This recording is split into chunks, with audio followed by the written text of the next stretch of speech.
Infosys has announced a share buyback worth rupees 18,000 crore. This will be done through tender offer route at a buyback price of 1,800 rupees per share. Anyone who held shares of Infosys as of November 14, 2025, the record date, is eligible to participate in the buyback. The buyback window opens on November 20, 2025 and closes on November 26, 2025. Before we get into the process, let's understand the basics. A buyback is when a company decides to use its surplus cash to buy back some of its own share from existing shareholders. In a tender offer buyback like this one, the company invites shareholders to offer their shares at a fixed price, which is usually higher than the market price. The idea is to return money to shareholders, reduce the total number of shares in circulation, and improve long-term metrics like earning per share. Infosys has reserved a portion of the buyback specifically for retail shareholders. You are considered a retail shareholder if the value of shares you held on the record date was not more than 2 lakh rupees, based on the closing price of 1502.8 on the record date. Anyone holding up to 133 shares falls in this category. For retail shareholders, the buyback entitlement is 2:11. That is, 2 shares for every 11 shares held. For all other shareholders, the entitlement is 17:706. That is, 17 shares for every 706 shares held.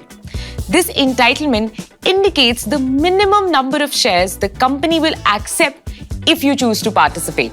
You can tender more than your entitlement, but the final acceptance depends upon how many shareholders participate overall.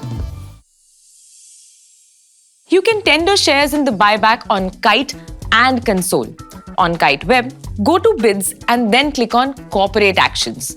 Click on Place Bid, enter the quantity you want to tender, and click on Place Bid to place the order. From the Kite app, you can tender shares from Console.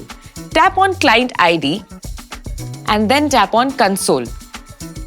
Tap the menu button, then on Portfolio and then on Corporate Actions.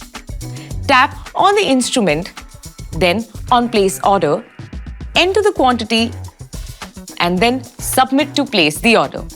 After the buyback closes on 26th November, Infosys will finalize the acceptance ratio, debit the accepted shares, release any unaccepted shares back to your demat, and credit the buyback amount directly to your bank account by 3rd December. There's one more important aspect you should understand: taxation.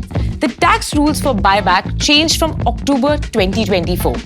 Earlier, the company paid buyback tax and the money you received was exempt.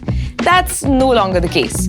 Now, the money you receive from a buyback is treated as income from other sources and is taxed at your normal slab rate.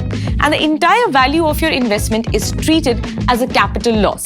So if you bought Infosys at rupees 1,400 and tendered at rupees 1,800, that entire 1,400 becomes a capital loss. This loss can be used to offset other capital gains. If you held the shares for less than 1 year, it's a short-term loss. If you held them for more than 1 year, it becomes a long-term capital loss. Without capital gain to offset, participating in the buyback becomes similar to receiving a dividend from a tax perspective. Investments in securities market are subject to market risks. Read all the related documents carefully before investing. Brokerage will not exceed SEBI prescribed limits.